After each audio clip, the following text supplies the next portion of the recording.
তাদের উত্তক্ত করা হবে না। কে বলছেন? আমার রব। আর আমরা এটাকে চ্যালেঞ্জ হিসেবে নিয়ে নিলাম। আমরা এই সমাজে আমরা কিন্তু হিজাব পরেও উত্তক্ত হচ্ছি এবং পুরো বিশ্বেই মুসলিমদের উপর চলছে নির্যাতন। এবং এই ঢাকা বিশ্ববিদ্যালয়ে হিজাব পড়ার কারণে কত ধরনের দুর্বিষহ অভিজ্ঞতা কত ছাত্রীর হয়েছে সেটা কিন্তু আমরা জানি। এই 24শে জুলাইয়ের পর একটি নতুন বাংলাদেশ দেখব আমরা প্রত্যেকেই ভেবেছিলাম। এবং আজকের দুনিয়াতে যেটা দেখা যায় এটা খুব মানে কষ্ট লাগে যে এই 2026-এ এসেও এখনও হিজাবের জন্য নারীদেরকে নির্যাতিত হতে হয়। আমি প্রফেশনাল ইঞ্জিনিয়ার হিসেবে ইন্ডাস্ট্রিতে কানাডাতে বহুদিন কাজ করেছি। তো আমার আশেপাশের মানুষরা হিজাবকে কেমন করে দেখতো বা আমি হিজাবটাকে তখন কিভাবে ক্যারি করতাম বা আমার চিন্তার চেতনায়, সেটারই কিছু রিফ্লেকশন হয়তো বা আজকে আমার আলোচনায় আসবে। ঢাকা বিশ্ববিদ্যালয় আজাদি পেয়েছে এবং আজকে আমার মা এবং বোনরা তারা স্বাধীনভাবে কথা বলতে পারছে এবং আমরা যারা আমাদের মা বোনরা যারা হিজাব করে তারা তাদের যে অধিকার সে অধিকার তারা নিশ্চিত করতে পেরেছে আলহামদুলিল্লাহ। এখানে আমার বোনরা আছে, আমি তাদের কাছে জানতে চাই এই বিশ্ববিদ্যালয়ে কি এখন হিজাব ফোবিয়া আছে? যারা হিজাব করে এরা ব্যাকডেটেড, এদেরকে দিয়ে দুনিয়ার কোনো উপকার হয় না। এরা দুনিয়াতে সভ্যতায় জ্ঞান বিজ্ঞানের অবদান রাখার যোগ্যতা রাখে না। এমন একটা দৃশ্যপট আমাদের সামনে শত শত বছর ধরে তৈরি করা হয়েছে। আমি ডাকসুর কার্যনির্বাহী সদস্য। আপনাদের সবাইকে অনেক অনেক শুভেচ্ছা এবং ধন্যবাদ আজকে আমাদের এই আয়োজনে সামিল হওয়ার জন্য। আমি যদি 13 বছর পিছিয়ে যাই, 2013 সাল থেকে আন্তর্জাতিক হিজাব দিবসটি পালিত হয়ে আসছে এবং প্রথম এর সূচনা করেন বাংলাদেশি মার্কিন বংশোদ্ভূত নাজমা খান। এখন বর্তমানে 2026 সাল পর্যন্ত 140টি দেশে এই আন্তর্জাতিক হিজাব দিবস পালিত হয়ে আসছে। আমরা সবাই জানি যে ঢাকা বিশ্ববিদ্যালয়ে জ্ঞান, বৈচিত্র্য ও মুক্ত চিন্তার প্রতীক। এই ক্যাম্পাসে ভিন্ন মত, ভিন্ন বিশ্বাস এবং ভিন্ন পোশাক সবকিছুর সহাবস্থান থাকবে, এটাই আমরা প্রত্যাশা করছি।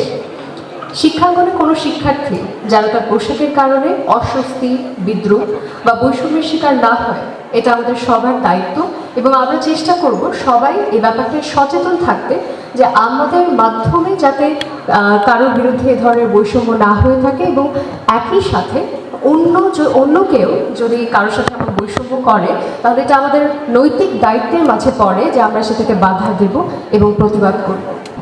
আমরা যদি দেখতে পাই যে এই হিজাব যেটা হচ্ছে মুসলিম নারীদের জন্য আল্লাহ রাব্বুল আলামিন কর্তৃক একটা ফরজ বিধান, অর্থাৎ এই হিজাব আমাদের জন্য অধিকার, মানে আল্লাহর পক্ষ থেকে আমাদেরকে এই অধিকারটা দেয়া হয়েছে। কিন্তু দুঃখজনক বাস্তবতা কি, পৃথিবীর প্রত্যেকটা দেশে ইনক্লুডিং বাংলাদেশের মতো একটা মুসলিম দেশ, সেখানে হিজাবকে পুঁজি করে নারীদেরকে অত্যাচার করা হচ্ছে। হিজাবি নারী যারা আছে তাদেরকে একটা সাইডে নিয়ে যাওয়া হচ্ছে, অর্থাৎ এক ধরনের বৈষম্য তাদের সাথে করা হচ্ছে যে তারা কোনো ধরনের কার্যক্রমে অংশ নিতে পারবে না বা এই শিক্ষা প্রতিষ্ঠানে তারা যেতে পারবে না, এই পেশায় তারা যেতে পারবে না, মানে একটা বর্ডার দিয়ে দেওয়া হচ্ছে। কিন্তু আমার প্রশ্ন হচ্ছে কেন এই বর্ডারটা দেয়া হবে? এটা তো সুস্পষ্টভাবে আমাদের প্রতি বৈষম্য, আমাদের অধিকারে হস্তক্ষেপ। তো আমরা এই সেমিনারের মাধ্যমে স্পষ্টভাবে বলতে চাই যে হিজাব যে আমাদের অধিকার, এই অধিকারে কোনো ধরনের হস্তক্ষেপকে আমরা মেনে নিব না, কোনো ধরনের হস্তক্ষেপকে আমরা সমর্থন করব না। আমার যে অধিকার আমি পেয়েছি সেই অধিকারের চর্চার সুযোগ আমাকে দিতে হবে। এখানে ব্যত্যয় ঘটলে আমরা অবশ্যই গর্জে উঠবো, আমরা অবশ্যই প্রতিবাদ করব এবং আমরা বিশ্বাস করি হিজাব আমাদের জন্য গর্বের, হিজাব আমাদের জন্য আত্মমর্যাদার, হিজাব আমাদের জন্য স্বাধীনতা। সবাই কেমন আছেন? একটু জোরে। ওয়েল, আমাকে প্রথমে বলতে বলা হয়েছে আমরা সবাই ফার্স্ট হতে চাই, কিন্তু ফার্স্টে কেউ বলতে চাই না, তাই না? Okay, it's the hardest thing to do to be the first speaker. তো আমি আজকে আসলে যে থিমটা দেওয়া হয়েছে, দ্য সিম্বল অফ হিজাব, the symbol of pride and freedom, সেটার আলোকেই অল্প কিছু কথা বলা। আমাদের বেসিক্যালি খুব জ্ঞানগর্ভ কিছু আমি আসলে বলবো না। আমি যেটা বলবো আপনাদের সাথে শেয়ার করবো সেটা হচ্ছে যে আমার যে experience through out so far, আমার প্রফেশনাল লাইফে, আমার একাডেমিক লাইফে হিজাবের মধ্য দিয়ে আমার যে এক্সপিরিয়েন্স হয়েছে সেটাই শেয়ার করতে চাই। আমার জীবনের একটা বড় অংশ আমি নর্থ আমেরিকাতে কাটিয়েছি, কাজেই বিশ্ববিদ্যালয়ে পড়েছি, বিশ্ববিদ্যালয়ে পড়িয়েছি।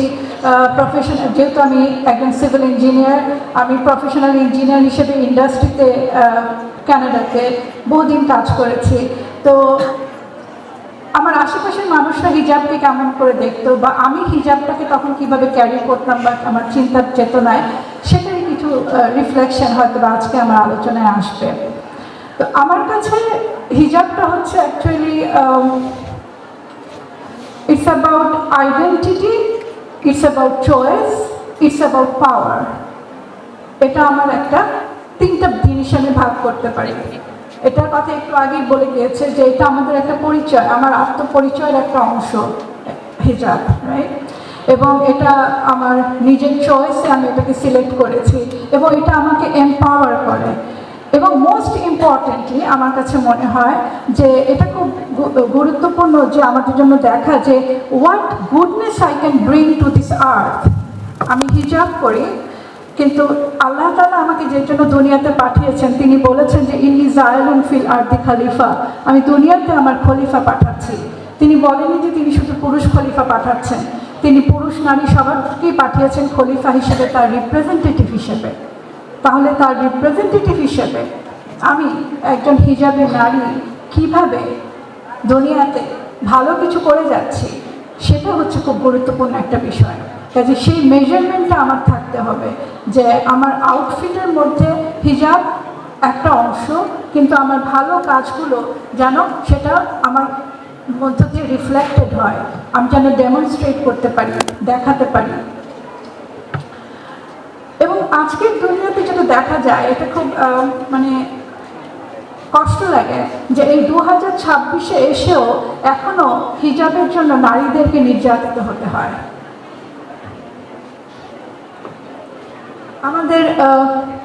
আমার মনে আছে আমি প্রথম যখন ইউএসএতে যাই পড়াশোনা করার জন্য, সেটা 1997 সালের এই জানুয়ারি মাস 6 কিংবা 7 তারিখ ছিল, জানুয়ারি মাস ছিল। তো সেখানে আমি যখন প্রথম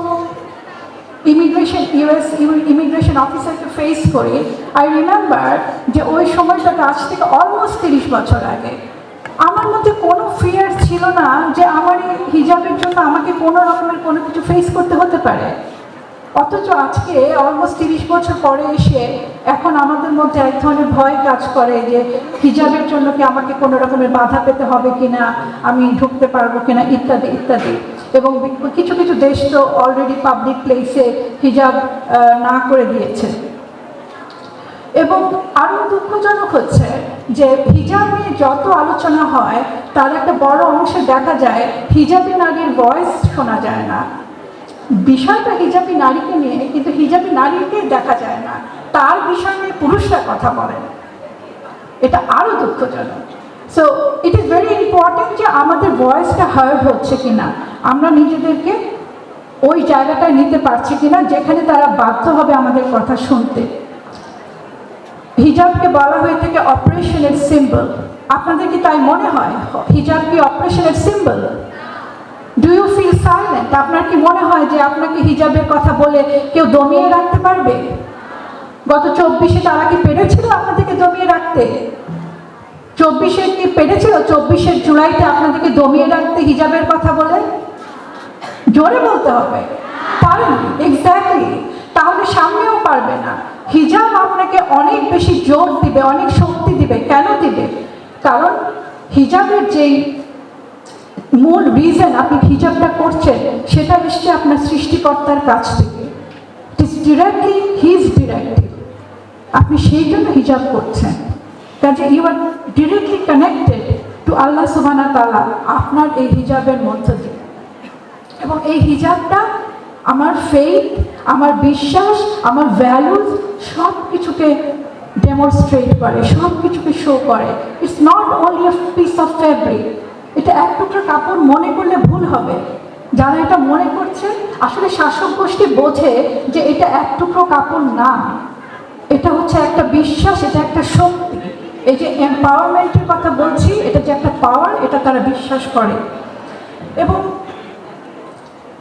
হিজাব হচ্ছে আমার চয়েস, ঠিক আছে? হিজাব হলো আমার চয়েস, এবং আমার চয়েস বলি সেই জিনিসটা তখনই অনেক স্ট্রং চয়েস হবে কখন, যখন আমি এটা জেনে বুঝে করব। অনেক সময় দেখা যায় যে হ্যাঁ, আমরা পরিবার থেকে আমাদেরকে বলা হয়, আমরা করি, কিন্তু একটা সময় তো আসে আমি পড়াশোনা করে জিনিসটার মূল্য অনুধাবন করতে পারি। কাজে হিজাবটাকে যখন জেনে বুঝে আমি আত্মস্থ করতে পারবো, দ্যাট বিকামস মাই ইবাদা, অ্যাকচুয়াল ইবাদত হয়ে যাবে যখন সেটাকে আমি জেনে বুঝে আত্মস্থ করতে পারছি। ইসলাম কোনো ব্লাইন্ড রিচুয়াল ফলো করাকে সমর্থন করে না, কারণ আমরা জানি আল্লাহ কোরআনে বলছেন যে there is no compulsion in religion. কাজে আমি যেটা করছি সেটা আমি জেনে বুঝে করব। এবং হিজাবটা হচ্ছে এরকম যে আমাকে আমি যখন হিজাব করে কোথাও যাই, আমি আমার পার্সোনাল এক্সপিরিয়েন্সের দিয়ে বলছি, যেহেতু ইন্ডাস্ট্রিতে কাজ করেছি, ইঞ্জিনিয়ারিং ইন্ডাস্ট্রিতে আপনারা জানেন যে মেয়েদের সংখ্যা খুবই কম, ছেলেদের সংখ্যা বেশি। সেরকম একটা ইন্ডাস্ট্রিতে নিজেকে প্রতিষ্ঠিত করা এবং নিজের মতামতকে প্রতিষ্ঠিত করা, সেক্ষেত্রে আপনাকে you have to be very confident and you have to excel. আপনাকে ভালো করতে হবে, আপনাকে উৎকর্ষতা দেখাতে হবে আপনার কাজের মধ্য দিয়ে, এতটাই উৎকর্ষতা দেখাতে হবে যে সে আপনার হিজাবকে ওভারলুক করবে, সে আপনার হিজাবকে ওভারলুক করবে। তার মাথায় থাকবে না যে আপনি হিজাব পরে আছেন কি নাই, সে শুনবে আপনার কথা, সে শুনবে আপনি কি মতামতটা দিচ্ছেন, আপনার ইন্টারাক্ট, আপনার ক্যারেক্টার, আপনার contribution, that will be very important. কাজে আমরা হিজাব করি, কিন্তু এর পাশাপাশি আমি কি কন্ট্রিবিউট করছি সোসাইটিতে, সেটা খুব ইম্পর্টেন্ট। কাজে ইন্ডিভিজুয়াল লেভেল থেকে শুরু করে সোসাইটাল লেভেল, সর্বক্ষেত্রে আমরা হিজাবের পাশাপাশি আমার কন্ট্রিবিউশনটা কী হচ্ছে সেইটা দেখতে হবে। এবং আমি যখন কন্ট্রিবিউট করতে পারবো সিগনিফিক্যান্টলি, সেটা আমার কনফিডেন্স বাড়বে। কনফিডেন্স যখন বাড়বে তখন আমার কারেজ বাড়বে, তখন আমি আরও সাহসী হয়ে উঠব।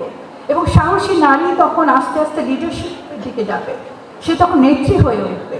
কাজে এই জিনিসগুলো কিন্তু আমরা যদি এইভাবে ডটগুলোকে কানেক্ট করার চেষ্টা করি আমার হিজাবটাকে, তাহলে দেখবেন যে অন্য কেউ আর সাহস করবে না হিজাবের কথা বলে আমাকে অপ্রেস করতে, be it my family or be it the society, যেই বলেন না কেন। কাজে যখন কেউ বলে যে আমার হিজাবের জন্য প্রমোশন হচ্ছে না, হিজাবের জন্য ওইটা হচ্ছে না ইত্যাদি অনেক কথা যদি আসেও, কোনো কোনো ক্ষেত্রে এটা সত্যি হতে পারে, আমি একেবারে সরাসরি অস্বীকার করছি না, কিন্তু মেজরিটির ক্ষেত্রে আমার নিজের লাইফ এক্সপিরিয়েন্স আমি বলতে পারি, আপনি যদি নিজেকে প্রমাণ করতে পারেন যে তারা আপনার মানে যাদের সাথে আপনি কাজ করেন তারা আপনাকে ছেড়ে আগাতে পারবে না, আপনাকে তাদের দরকার, তখন আপনার হিজাবটাকে তারা মেনে নিতে বাধ্য হবে। এবং আমার হিজাবের মধ্য দিয়ে শুধু আমি যে আজকের কথা বলছি তা তো নয়, আমি আমার অতীত ইতিহাসের কথা বলছি। আপনি বিবি আয়েশার কথা যদি আমরা জানি, তিনি ছিলেন একাধারে স্কলার, জুরিস্ট, সব কিছু, রাইট? আমি যদি আরও পরবর্তীতে দেখি Fatima al Fihri, she establish the first university in the world, এবং তার যে ছবিটা আমরা দেখতে পাই তাতে তিনি হিজাব করে আছেন। তাহলে এই ইতিহাস আমাদের দেখায় যে আমরা আসলে বহু বছর থেকে হিজাবে নারীরা সমাজে কন্ট্রিবিউট করে এসেছে। কাজেই আমার এখানে আজকে যারা আছেন তারা আমার ছাত্রীর মতো, আমি তাদেরকে বলবো যে জীবনে উত্থান পতন, এই যে বাধা বিপত্তিগুলো থাকবে, এই বাধা বিপত্তিগুলো আসলে আমাদেরকে অনেক বেশি স্ট্রংও করে, আমাকে অনেক বেশি স্ট্রেংথ দেয়। এবং আমাদেরকে এটাও বুঝতে হবে যে আমরা পারফেক্ট না, কিন্তু এই বাধা বিপত্তির মধ্য দিয়ে দিয়ে আমি নিজেকে আসলে পারফেক্ট করার একটা, আল্লাহ তাআলার কাছে পৌঁছানোর একটা চেষ্টা করি। এবং আমি মনে করি যে আরেকটা জিনিস হলো, যে কারণে আজকের এই ওয়ার্ল্ড হিজাব ডে পালিত হচ্ছে, নাজমা খান 2013 সালে যে কারণে তিনি এই দিনটির উদ্যোগ শুরু করেছিলেন, এটার কারণ হলো তিনি চেয়েছিলেন যে বিশ্বব্যাপী হিজাবি নারীদের বিরুদ্ধে যে বৈষম্য চলছিল সেটার বিরুদ্ধে তিনি তিনি একটা ভয়েস রেজ করতে চেয়েছিলেন। কাজে আমার মনে হয় আমাদের we should all stick together, আমাদের একসাথে হওয়া দরকার, একসাথে থাকা দরকার, একজন আরেকজনকে সাপোর্ট দেওয়া দরকার। সে হিজাবি হোক বা নাই হোক, যিনি হিজাব করছেন কিংবা হিজাব করতে গিয়ে স্ট্রাগল করছেন, কিংবা যিনি হিজাব করার কথা হয়তো বা ভাবছেন কিংবা ভাবছেন না, অদূর ভবিষ্যতে হয়তো বা করতে পারেন। যেটাই হোক, আমরা সবাই সবার পাশে দাঁড়াবো এবং আমাদের স্ট্রেংথ হবে আমাদের কম্প্যাশন। আমি মনে করি যে আমাদের এই ব্যাপারে আমি একটু ক্যারেন আর্মস্ট্রংয়ের একটা লেখা একটুখানি পড়তে চাচ্ছি। আপনারা জানেন যে ক্যারেন আর্মস্ট্রং হচ্ছেন একজন ব্রিটিশ অথর। তিনি একটা বলেছেন যে আমাদেরকে প্লুরালিস্টিক ওয়ে অফ যে হিজাবের যে মেথড সেটাকে মেনে নিতে হবে। সো ক্যারেন আর্মস্ট্রং বলছেন যে তিনি বলছেন যে Armstrong repeatedly stresses that Islam, like many other religions, has been shaped over time by cultural, political and patriarchal forces, and that many restrictive practices associated with women's dress and products of later social interpretations rather than core Islamic theology. For Armstrong, the central ethical question is not the presence or absence of the hijab, but whether women have the freedom to choose how they live their religious or personal identities. Her perspective thus aligns with a broader call for empathy, historical understanding, and respect for plural ways of being modern and religious. কাজে এই যে pluralistic wedge একরকম পন্থায় আসলে হিজাবের কোনো ব্যাপার নয়। স্থান, কাল, পাত্রভেদে হিজাব ভ্যারি করছে। কাজে আমরা আমাদের যে ইন্টেনশন সেটার দিকে নজর দিব এবং আমরা কেউ কাউকে জাজ করতে যাব না, কেউ কারোর বিরুদ্ধে পুলিশিং করতে যাব না, কেউ কাউকে লজ্জাও দিব না, কাউকে হার্টও করবো না। সো ফাইনালি আমার মনে হয় যে আপনাদের কাছে, সবার কাছে আমার যেটা মনে হয়, আমার again based on my experience, যে আমরা যখন হিজাব করি তখন we are with confidence and we have knowledge, we shouldn't have any fear and we are doing it with the purpose and we should be আমরা সবাই একসাথে থাকবো, আমরা সবাই একসাথে, সব সিস্টারহুড সেটাকে আমরা এমব্রেস করে নিব এবং সবার ভালোটা, সেই জিনিসগুলোকে আমরা যাতে করে প্রমোট করতে পারি, গুডনেসকে প্রমোট করতে পারি। পবিত্র কোরআনে আল্লাহ তাআলা যে ভালো কাজের আদেশ এবং মন্দ কাজের নিষেধ, এই জিনিসগুলোকে কথা বলেছেন, সেই জিনিসগুলোকে প্রমোট করব এবং সেগুলোর মধ্য দিয়ে আমি মনে করি আমরা যত বেশি সমাজের বিভিন্ন স্তরে মেলামেশা করতে পারবো, তত বেশি মানুষের আমাদের সম্পর্কে ভুল বোঝাবুঝির অবসান হবে, তত বেশি ইন্টারাকশন হবে, তত দেখবেন যে তাদের মধ্যে যে একটা ফিয়ার আছে সেই ফিয়ারটাও কেটে যায়। সো এটা বলে আমি আমার বক্তব্য এখানে শেষ করছি। আমি ডাকসুকে আমি অনেকক্ষণ ধরে এখানে বসা, মনে হচ্ছিল হিজাব নারীর অধিকার, সেটা নিয়ে একটা প্রোগ্রাম, শুধু চোখে পড়ছে নারী আর নারী। নারী নির্যাতন প্রতিরোধ দিবস প্রোগ্রাম, সেখানেও আমরা নারীরাই বলি, শোনেও নারীরা। বাট আজকে আলহামদুলিল্লাহ আমি অত্যন্ত সম্মানিত এবং আমি আন্তরিক কৃতজ্ঞতা প্রকাশ করছি। আমাদের শ্রদ্ধেয় মুক্তার স্যার আমাদের সাথে আছেন এবং আমাদের সাদিক সবার প্রিয় ও স্টেজে আছেন এবং সামনের সারিতে যারা আমাদের শিক্ষক এবং অন্যান্য যারা বসে আছেন সবার প্রতি কৃতজ্ঞতা জানাচ্ছি। কিন্তু তারপরেও আমার মনে হচ্ছে আমরা শুধুমাত্র ইসলামের ইতিহাস এবং ইসলামিক স্টাডিজ বিভাগের শিক্ষকগণকে দেখতে পাচ্ছি। হিজাব বা এই ইস্যুগুলো কি শুধুমাত্রই এই লিটারেচারের বিষয়? এটা ফিজিক্স, জিওগ্রাফি বা অন্য বিষয় ডিসিপ্লিনের শিক্ষকরা কি এখানে আসবেন না? একটি প্রশ্ন রাখলাম, বাট শুরু করছি। আলহামদুলিল্লাহ, কোরআনের কোনো আয়াত ব্যাখ্যা না, একটি প্রশ্ন আপনাদের জন্য থাকবে।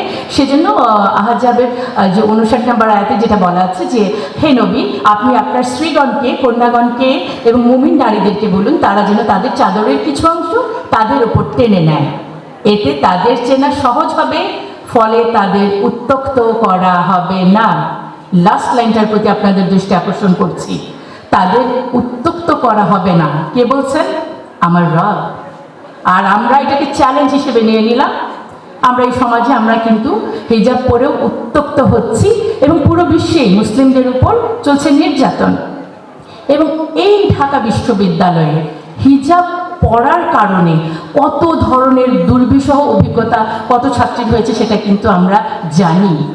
এই 24শে জুলাইয়ের পর একটি নতুন বাংলাদেশ দেখব আমরা প্রত্যেকেই ভেবেছিলাম, কিন্তু এই নতুন বাংলাদেশে প্রকাশ্যে এখন নারীদের হিজাব টেনে খুলে ফেলা হচ্ছে। খুব বেশি দিন আগে না, জাহাঙ্গীরনগর বিশ্ববিদ্যালয়ে অ্যাসিস্ট্যান্ট প্রক্টর তিনি হিজাব পরিহিতা, সবার সামনে তাকে মানে অশ্লীলভাবে অ্যাটাক করা হলো। আমি খুব বেশি দিন আগে কথা বলছি না, আমি শুধু হিজাব না, আমি বিষয়টাকে একটু ইসলামোফোবিয়া হিজাবোফোবিয়া সেদিকে নিয়ে যেতে চাই। উন্মুক্ত স্থানে কোরআন পড়া যেত না।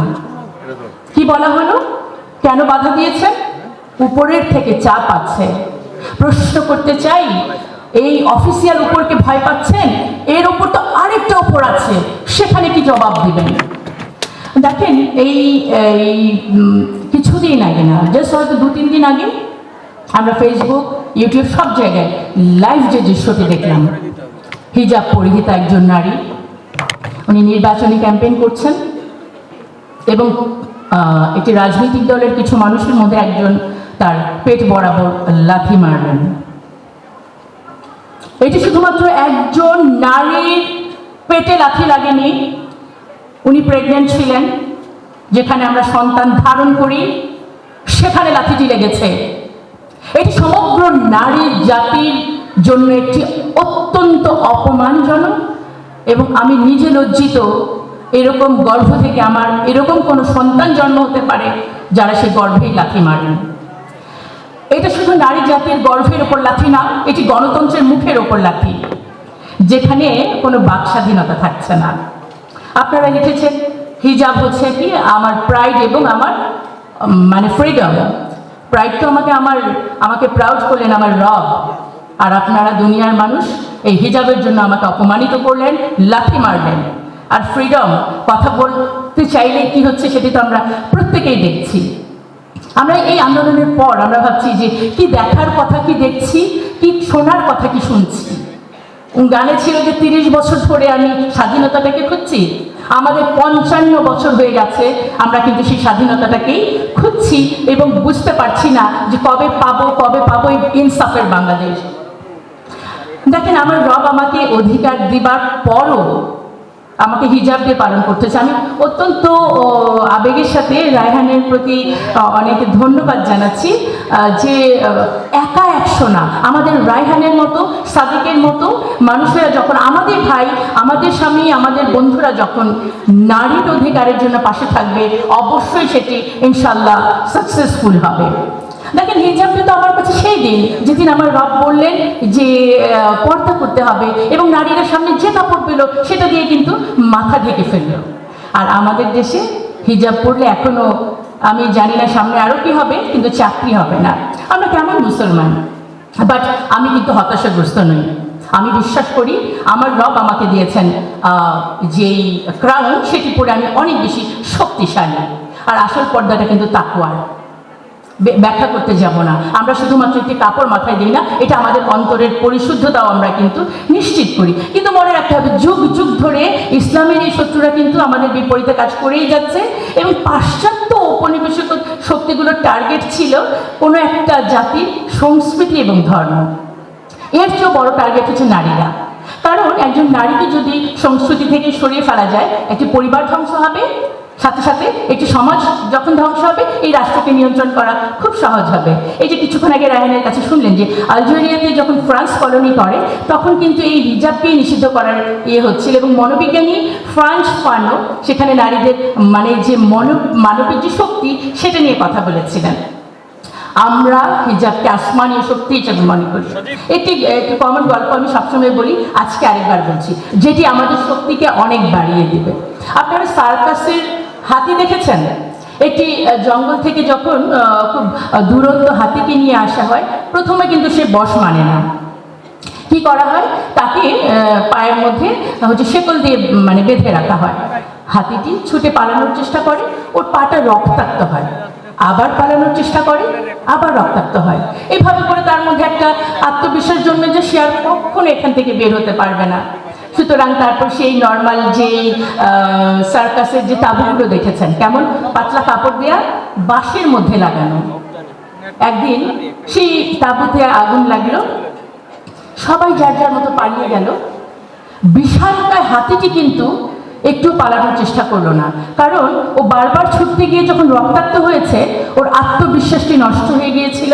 ও ভেবেছে আমি যদি আবার পালানোর চেষ্টা করি আমি আবার ব্লেডেড হব। সেই বিশালকায় হাতিটি আত্মশক্তি নষ্ট হয়ে যাওয়ার ফলে, তার আত্মপরিচয় নষ্ট হয়ে যাওয়ার ফলে পুড়ে মারা গেছে। সেজন্য আমি বলতে চাই, আমরা হিজাব যেহেতু আমাদের শক্তি, আমরা কিন্তু এটাকে আমাদের সামনে, আমরা যেন পুড়ে মারা না যাই, এটিকে শক্তি হিসেবে নিয়েই আমরা বেঁচে থাকতে চাই। এই এতক্ষণ যা বললাম কথাগুলো, এটিকে কয়েকটি লাইনে একটু অন্যভাবে বলি। আমি হিজাবি এই নামে বলি, তারপর শেষ করছি ইনশাআল্লাহ। হিজাব শুধু এক টুকরো কাপড় নয়, আর এই কাপড়ের ডিজাইনারও তোমার আমার মতো কেউ নয়। ডিজাইনার স্বয়ং আমার রব। রবের প্রতি আত্মসমর্পণের এ আমার এক অলিখিত দলিল। আমি আত্মসমর্পিত এক হিজাবি নারী। হিজাব দিয়ে ঢাকলা মানুষ সৌন্দর্য, তুমি ভাবলে বুদ্ধি শুদ্ধি সব ঢেকেছি, হয়ে গেছি আমি অন্ধ। তাই তোমার পুঁজিবাদী সমাজে দাসদের মতো আমার জন্য অনেক দরজা হলো বন্ধ। তুমি আসলে বুর্জোয়া, তাই আমাকে ভাবছো প্রলেতারিয়েট। শুনতে পাচ্ছেন জনাব কার্ল মার্কস, আপনার ছাত্ররা আমার হিজাবকে বানিয়েছে রাজনৈতিক মুনাফার মূলধন। আর এই হিজাবিদের দিয়েছে সমাজে আরেকটি ক্লাস, ওরা হিজাবি, ওরা ওপেন মার্কেট ইকোনমি কি বোঝে? ট্রাম্প আর ওবামার ফরেন পলিসিকে ওদের মাথায় ঢুকবে? একই মুসলিম, আবার নারী, আবার হিজাবি। ওরা তো স্বেচ্ছা নির্বাসিত, আধুনিক সময়ে বড্ড বেমানান। আমি তৃপ্ত কণ্ঠে বলতে চাই, আমি হিজাবি, হিজাব আমার অধিকার, হিজাব আমার রবের নির্দেশ, হিজাব আমার অহংকার। আমি পাশ্চাত্য সভ্যতার গোলাম নই, আমি আমার রবের গোলাম। গোলামি না আজাদি, আজাদি আজাদি, গোলামি না হিজাবি, হিজাবি হিজাবি। ধন্যবাদ। এই মহতী আয়োজন যারা উপভোগ করতে এসেছেন সবাইকে আমার পক্ষ থেকে শুভেচ্ছা এবং সালাম জানাচ্ছি। আসসালামু আলাইকুম ওয়া রাহমাতুল্লাহি ওয়া বারাকাতুহু। আজকে যে এই আয়োজনের যে নামটা দেওয়া হয়েছে, হিজাব symbol of pride and freedom, এই আয়োজনটা আমরা আজকে করতে পারছি ডাকসুর উদ্যোগে। এত চমৎকার একটা আয়োজন হচ্ছে, এজন্য ডাকসুকে আন্তরিক ধন্যবাদ। সেই সাথে আমি বিশেষভাবে স্মরণ করব 24শে জুলাইয়ে, 24শে আগস্টের এই বিপ্লবে যারা জীবন দিয়েছেন, যারা আহত হয়েছেন, যারা লড়াই করেছেন এবং আমাদেরকে হিজাব নিয়ে মুক্তভাবে, স্বাধীনভাবে, গর্বের সাথে মাথা উঁচু করে কথা বলার অধিকার দিয়ে গিয়েছেন। একটা সময় ছিল আমাদেরকে শেখানো হতো, আমাদেরকে বলা হতো যারা হিজাব পরে এরা হচ্ছে মানধাত্তা আমলে বসবাস করে, যারা হিজাব পরে এরা ব্যাকডেটেড, এদেরকে দিয়ে দুনিয়ার কোনো উপকার হয় না, এরা দুনিয়াতে সভ্যতায় জ্ঞান বিজ্ঞানের অবদান রাখার যোগ্যতা রাখে না। এমন একটা দৃশ্যপট আমাদের সামনে শত শত বছর ধরে তৈরি করা হয়েছে। এমনকি আমরা যখন বিশ্ববিদ্যালয়গুলোতে পড়তে এসেছি হিজাব পরে, মেকআপ পরে, এমন কথাও বলা হয়েছে যে হিজাব পরো, তুমি ভার্সিটিতে কেন এসেছো, তুমি মাদ্রাসায় পড়তে যাও। অথচ এই যে আধুনিক বিশ্ববিদ্যালয় সিস্টেম, এই আধুনিক বিশ্ববিদ্যালয় সিস্টেমের শুরুটা কোথায় ছিল? বিশ্বের বর্তমানে সবচাইতে প্রাচীন যে বিশ্ববিদ্যালয় প্রতিষ্ঠিত আছে এটা মরক্কোর আল কারউইন। এটার প্রতিষ্ঠাতা কে ছিলেন? ফাতিমা আল ফিহিয়া নামক একজন নারী। এবং এটা আলাদা করে বলে দেওয়ার কোনো দরকার মনে হয় নেই যে তিনি একজন হিজাবি নারী ছিলেন। আজকে এই যে আমরা যে ভার্সিটি কালচার দেখতে পাচ্ছি, পড়াশোনার এই যে সিস্টেম দেখতে পাচ্ছি, এটা ডেভেলপ হয়েছে আমার মতো, আমাদের মতো, আপনাদের মতন হিজাবি নারীদের হাত ধরে। অথচ আমাদেরকে বলা হয়েছে, আমাদেরকে শেখানো হয়েছে যে আমরা যুগের সাথে তাল মিলিয়ে চলতে পারি না, আমরা এই যুগে চলার উপযুক্ত না। এমনভাবে শেখানো হয়েছে যে যে হিজাব পরে সে হচ্ছে পুরুষতন্ত্রের বা ধর্মতন্ত্রের চাপিয়ে দেওয়া একটা পরাধীনতার শিকল তার মাথার মধ্যে চাপিয়ে নিয়েছে। এটা একটা লজ্জার বিষয়, এটা একটা পশ্চাৎপদতার বিষয়। এই যে বয়ানগুলো, এগুলো যেসব দেশ থেকে, যেসব মানুষের কাছ থেকে আমাদের দেশে ইম্পোর্ট করা হয়েছিল, সেসব দেশে যখন নারীদেরকে হুইচ ডেকে আগুনে পুড়িয়ে মারা হতো, সেই সময় আমাদের মতন হিজাবি নারীদের অবস্থান কি ছিল? আমরা যদি মুসলিম স্বর্ণালী যুগের দিকে তাকাই, মহিলা সাহাবীদের মধ্যে নারী চিকিৎসক ছিলেন, তাদের ভ্রাম্যমান হসপিটাল ছিল, আমরা এরকম অনেক উদাহরণ পাব। এছাড়াও তাদের মধ্যে ওই সময়কার আরবি ভাষায় শ্রেষ্ঠ কবি ছিলেন একজন নারী। ওই সময় আইনজ্ঞ ছিলেন নারীদের মধ্য থেকে অনেকেই। হাদিস শাস্ত্রে নারীদের থেকে অবদান রেখে গেছেন অনেকেই। কোরআনের যে কপি, যেটা থেকে পরবর্তীতে আরো কপি করা হয়েছে, সেই কপিও তো একজন নারীর কাছে সংরক্ষিত ছিল, তাই না? হাফসা রাদিয়াল্লাহু আনহার কাছে। কোন সময়ে? যখন ইউরোপে মেয়েদেরকে ডাইনি ডেকে পুড়িয়ে মারা হয়, আর আজকে তারা এসে আমাদেরকে শেখাতে চায় যে কোনটা সভ্যতা, কোনটা পশ্চাৎপদতা। আমরা এরকম অনেক উদাহরণ দিতে পারবো। হযরত উমর রাদিয়াল্লাহু আনহুর সময়ে মার্কেট অ্যাডমিনিস্ট্রেটরের দায়িত্ব ছিল শিফা বিনতে আব্দুল্লাহ নামক একজন মহিলার উপরে।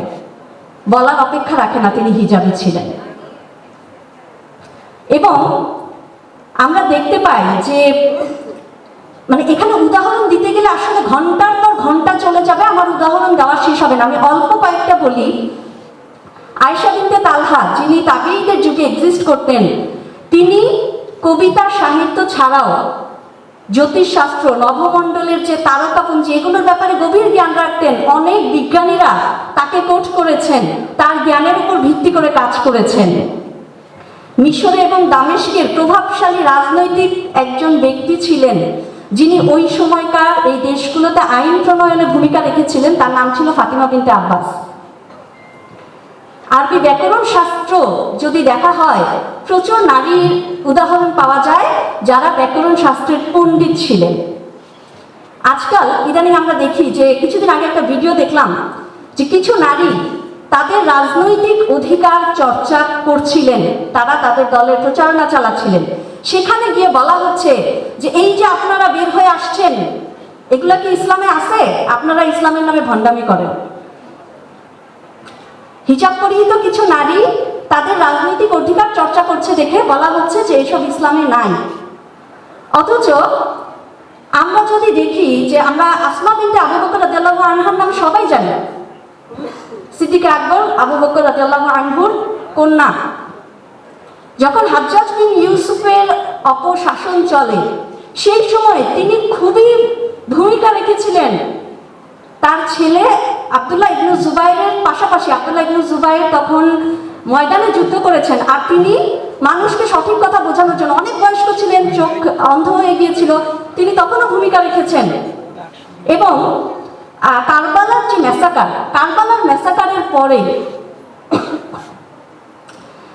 ম্যাসাকারের পরে দেখা গেল যে হুসাইন রাদিয়াল্লাহু আনহুর পরিবারের ছেলেদেরকে শহীদ করে ফেলা হয়েছে।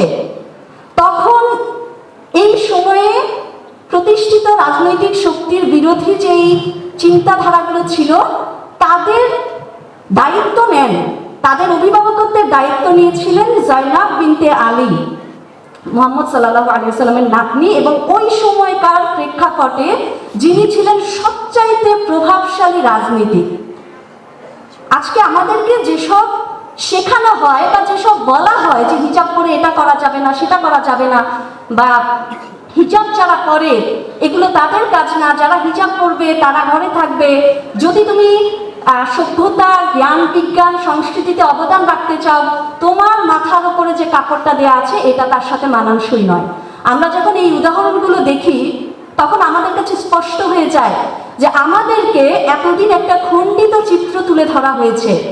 তারা বিগত 200 বছরের কিছু নারীর উদাহরণ সামনে এনে বলতে চান যে নারীরা যদি হিজাব না খুলে ফেলে তাহলে তাদের পক্ষে সামনে এগিয়ে আসা সম্ভব না, তারা প্রকৃত স্বাধীনতা অর্জন করতে পারবেন না। অথচ 200 বছর তো পৃথিবীর ইতিহাস না।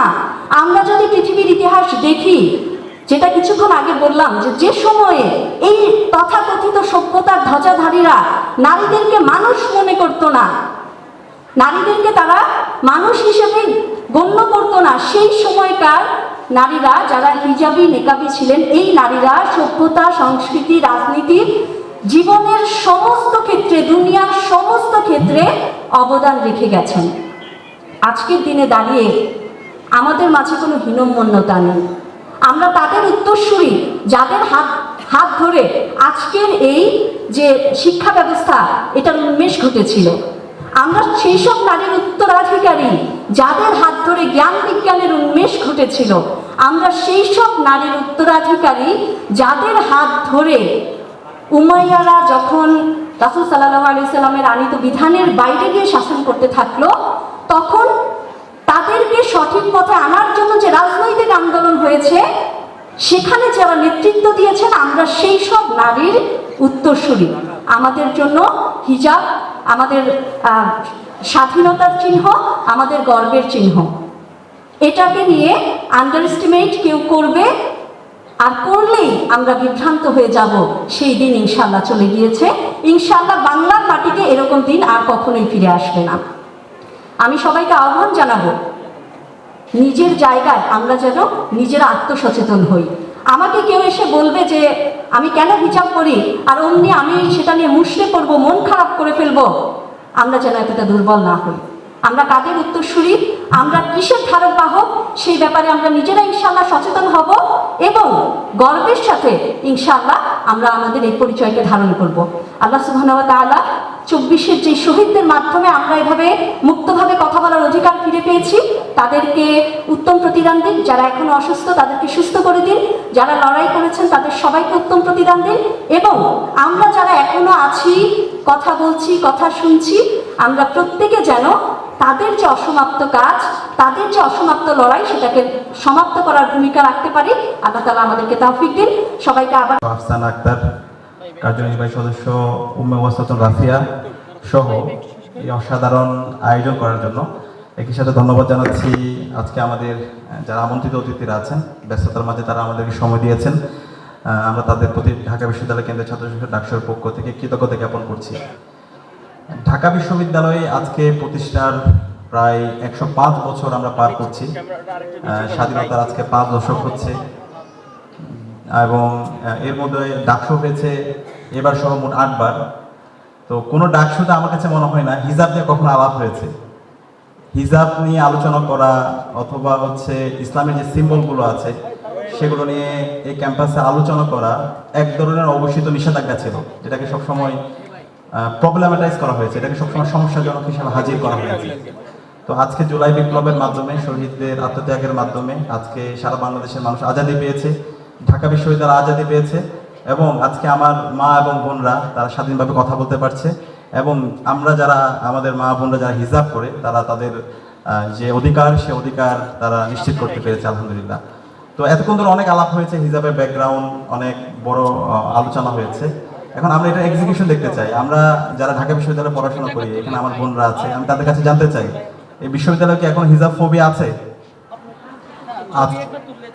ঢাকা বিশ্ববিদ্যালয়ে হিজাব নিয়ে আলোচনা করা সেটা এক ধরনের অবশ্যই নিষেধাজ্ঞা ছিল। আমরা দীর্ঘ ফেসিবাদী আমলে দেখতে পেয়েছি বিশ্ববিদ্যালয়ের অসংখ্য শিক্ষকরা আমাদের বোনকে হিজাব পরার কারণে তাদের ভাইবা থেকে তাদেরকে বের করে দিয়েছে, মার্কস কমিয়ে দিয়েছে, বিভিন্ন ধরনের হ্যারাসমেন্ট করেছে। সেই গল্পগুলো আমরা জানি। তখন আমাদের জায়গা থেকে আমরা যতটুকু পেরেছি চেষ্টা করেছি, কিন্তু ক্যাম্পাসের যে শিক্ষকরা ছিল, বিশ্ববিদ্যালয়ের যে প্রশাসন ছিল এবং পুরো যে এস্টাবলিশমেন্ট ছিল, সবসময় আমার যারা মারা এবং বোনরা যারা হিজাব করতো তারা বিভিন্নভাবে নিপীড়ন করেছে। তো আজকে জুলাই বিপ্লব পরবর্তী আজকে নতুন বাংলাদেশ, সে বাংলাদেশে এই ধরনের বঞ্চনা চলবে না। হিজাব ফোবিয়ার নামে আমার বোনের উপর কোনো লাঞ্ছনা, সেটা আমরা মেনে নেব না ইনশাআল্লাহ। এবং ঢাকা বিশ্ববিদ্যালয় থেকে আমরা সেটা শুরু করতে চাই। আমরা ডাকসুর পক্ষ থেকে একটা সেল গঠন করব। প্রত্যেকটা ডিপার্টমেন্টে আমাদের সেই সেলের সদস্যরা যাবে। কোনো শিক্ষক অথবা বিশ্ববিদ্যালয়ের প্রশাসনের যদি কোনো কর্মকর্তা আমার বোনদেরকে হিজাব পরার কারণে কেউ যদি হ্যারাসমেন্ট করে কোনো ধরনের অভিযোগ পায়, আমরা তাদের বিরুদ্ধে আইনগত ব্যবস্থা নেব ইনশাআল্লাহ। আপনারা কি আমাদের সাথে থাকবেন? ইনশাআল্লাহ। আমাদের এই ঢাকা বিশ্ববিদ্যালয় থেকে আমরা এটা শুরু করব এবং সারা বাংলাদেশে আমরা সেটা ছড়িয়ে দেব। আমরা বলতে চাই, ডাকসুর সময় আমরা বলেছিলাম আমরা সবার জন্য একটা নিরাপদ ক্যাম্পাস করতে চাই। বাংলাদেশের সকল নাগরিকদের জন্য আমরা একটা নিরাপদ ক্যাম্পাস করতে চাই, নিরাপদ বাংলাদেশ বিনির্মাণ করতে চাই। তো সেই নিরাপদ ক্যাম্পাস করতে এই ক্যাম্পাসে যারা হিজাব পড়ে তাদের যেমন অধিকার নিশ্চিত করব, যারা নন হিজাব তাদেরও অধিকার আমরা নিশ্চিত করব। প্রত্যেকের ন্যায্য অধিকার নিশ্চিত করা হচ্ছে আমাদের দায়িত্ব ইনশাআল্লাহ। এবং সেই দায়িত্ব পালন করার জন্য যা যা করা দরকার সেই দায়িত্ব আমরা পালন করবো। আমরা আশা করছি ঢাকা বিশ্ববিদ্যালয় কেন্দ্রীয় ছাত্র সংসদের সাথে আপনারা যেভাবে আমাদের সাথে ছিলেন, ভবিষ্যতে আমাদের সাথে থাকবেন। আপনাদেরকে সাথে নিয়ে আমরা সকল মানুষের ন্যায্য অধিকার, ইনসাফ ভিত্তিক একটি বাংলাদেশ, ইনসাফ ভিত্তিক একটি ক্যাম্পাস, একটি নিরাপদ ক্যাম্পাস নির্মাণ করব। আজকের আয়োজনে উপস্থিত হওয়ার জন্য সবাইকে ধন্যবাদ জানিয়ে আমি আমার কথা শেষ করি। আসসালামু আলাইকুম।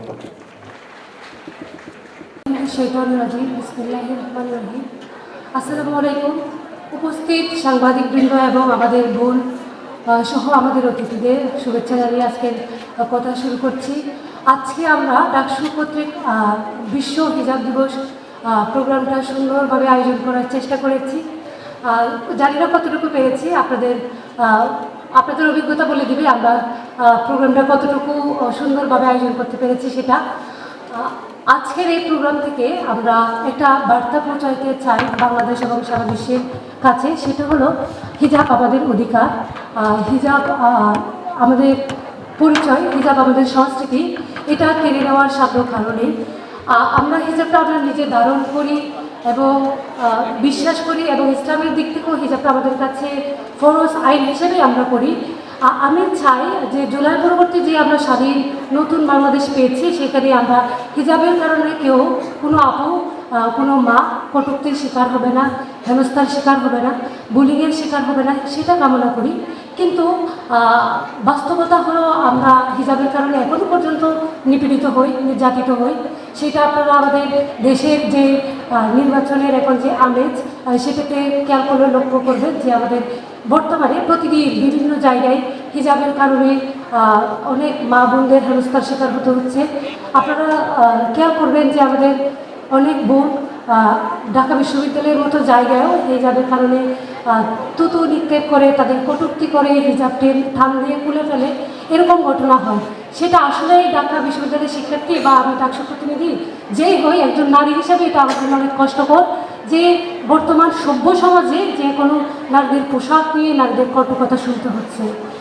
আজকে বিশ্ব হিজাব দিবস এই আয়োজন থেকে আমি আশা করব যে আমার যে সুন্দর বাংলাদেশ, সেখানে আমি সকল মতাদর্শের নারীরা যে যার মতো করে সুন্দরভাবে বাংলাদেশে বসবাস করবে। সেই সাথে বিশ্বের যে নারীরা ফিলিস্তিন হতে শুরু করে নেদারল্যান্ডস, আমরা অনেক দেশে আমাদের পার্শ্ববর্তী দেশ ভারতও দেখতে পাই যে হিজাবের কারণে বিভিন্ন মাধ্যমেই আমরা দেখতে পাই যে তারা বিভিন্ন কটুকথা এবং আক্রমণের শিকার হয়। তাদের প্রতি সংহতি প্রকাশ করছি এবং তাদের এই ধরনের হেনস্থা, হামলা, আক্রমণ তাদের হিজাবের কারণে মেয়েদের উপর হওয়া বন্ধ আমার পক্ষ থেকে আমি আহ্বান করছি। আমি আশা করব বাংলাদেশ হতে সারা বিশ্ব হিজাব দিবস পালিত হবে এবং মেয়েরা তাদের হিজাব, তাদের পোশাক স্বাচ্ছন্দ্যে পরিধান করবে। আজকের আয়োজনের পেছনে আমরা অনেক শ্রম দিয়ে একটা সুন্দর আয়োজন করার চেষ্টা করেছি। আপনাদের অনেক ভুল ত্রুটি এবং অনেক বাজে অভিজ্ঞতা থাকতে পারে, সেই জন্য আমি শুরুতেই ক্ষমা চেয়ে নিচ্ছি। আমাদের ভুল ত্রুটি আপনাদের ভুল হিসাবে ক্ষমা সুন্দর দৃষ্টিতে দেখবেন। সেই সাথে আপনাদের দোয়া কামনা করছি। সালাম আলাইকুম।